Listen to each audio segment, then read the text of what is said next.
Welcome back to our channel. कैसे हो आप सब? उम्मीद करता हूँ कि आप लोग बहुत बढ़िया होंगे। आज हम लोग क्लास 8 का चैप्टर नंबर 9 करेंगे जिसका नाम है मेंस्ट्रुएशन। तो ये इंट्रोडक्शन वीडियो है, प्लस हम इसमें क्वेश्चन नंबर 1 भी करेंगे। तो समझते हैं इसमें क्या क्या चीजें हैं। तो बड़ी एक्साइटमेंट के साथ इस बार शुरू करते हैं।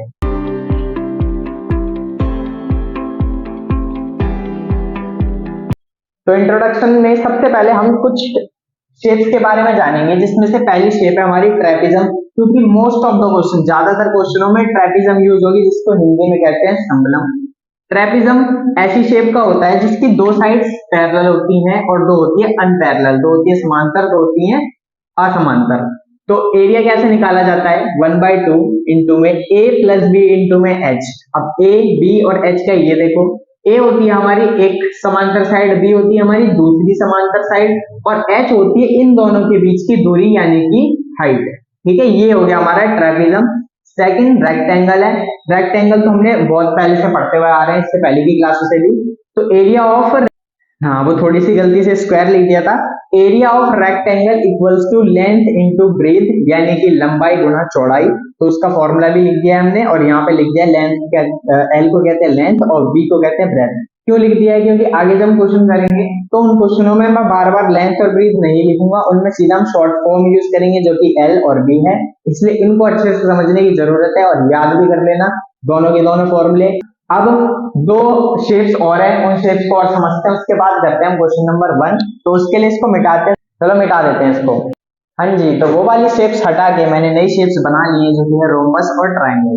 ठीक है, तो रोम्बस को समझते हैं। रोम्बस जो होता है वो बिल्कुल सेम टू सेम स्क्वायर की तरह होता है, सारी साइड्स इक्वल होती हैं। बट इसमें जो एडी और बीसी दो डायगोनल्स हैं वो जो भी होते हैं, जैसे D1 होगा आपका डायगोनल 1 AD, डायगोनल 2 होगा BC।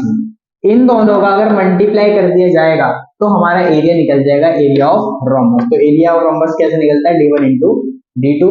ट्राइंगल की बात करें तो ट्राइंगल इस शेप का होता है। इसमें दो चीजें हैं, हाइट और बेस। H को लिखेंगे हाइट से और B को लिखेंगे बेस से। एरिया ऑफ ट्राइंगल निकलता है 1/2 बेस इंटू हाइट, यानी 1/2 आधार गुना ऊंचाई। ठीक है, तो ये चार हमारी शेप्स थी। अब करते हैं हम क्वेश्चन नंबर 1। क्वेश्चन नंबर 1 मैंने ड्रॉ कर दिया है बोर्ड पे, चलो देखते हैं और समझते हैं कि इसमें क्या करना है हमको। The shape of the top surface of a table is a trapezium, यानी एक शेप है टेबल जो कि ट्रेपिज्म की शेप की है। हमें इसका एरिया फाइंड करना है जिसकी दो पैरेलल साइड्स दे रखी है, एक 1 मीटर है, एक 1.2 मीटर है, और इनके बीच का जो डिस्टेंस है यानी कि distance between the both lines is 0.8 metre. इन दोनों के बीच का जो डिस्टेंस है वो 0.8 मीटर है, दूरी 0.8 मीटर है। इस हिसाब से हमें इसका एरिया फाइंड करना है। तो देखो कर करते हैं इसका। सबसे पहले हम लिखेंगे इसमें कि क्या क्या चीज हमें गिवन है। हमें पता है कि ए जो पैरेलल साइड है वो एक है 1 मीटर, दूसरी वाली पैरेलल साइड है 1.2 मीटर, और जो इनके बीच का डिस्टेंस है यानी हाइट है वो है 0.8 मीटर। तीनों चीजें लिख ली। इसके बाद लिखते हैं हम कि एरिया कैसे निकालेंगे। तो area of trapezium equals to 1/2 a plus b into में हाइट। तो इसे सॉल्व कैसे करते हैं वो देखो। a की जगह हम a की वैल्यू रखेंगे, b की जगह b की वैल्यू और h की जगह h की वैल्यू।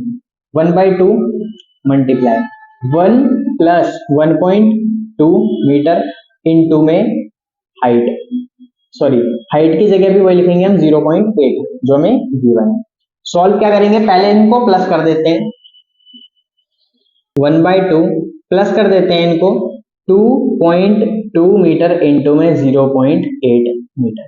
ठीक है, इन सबको प्लस करके लिखा भी कुछ नहीं करा। 2 से इसको काटते हैं, 2 1 जा 2, 2 1 जा 2, 2 1 जा 2, यानी कि दोनों के दोनों कट गए। 2.2 अगर 2 से काटा तो क्या है 1.1 आंसर आया। अब हमें सिर्फ मल्टीप्लाई करना है 0.8 का 0.8 का मल्टीप्लाई करना है 1.1 से, तब हमारा आंसर आएगा 0.88 मीटर स्क्वायर। मल्टीप्लाई इस तरीके से करेंगे, 0.8 का मल्टीप्लाई 1.1 से, तो 8 1 जा 8, 1 का 0 से करा 0, 8 1 जा फिर से 8 और 1 का 0 से करा तो 0। 8 पॉइंट है, दो नंबर पे पॉइंट लगाया और 0 का 0, 0.88 मीटर स्क्वायर। इसी के साथ हमारा क्वेश्चन खत्म।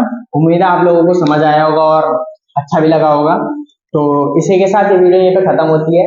अगली नेक्स्ट एक्सरसाइज में इसका हम क्वेश्चन नंबर 2 करेंगे। तो ठीक है, फिर आज के लिए इतना ही काफी है। मिलते हैं किसी नेक्स्ट वीडियो में, जब तक के लिए जय हिंद, वंदे मातरम।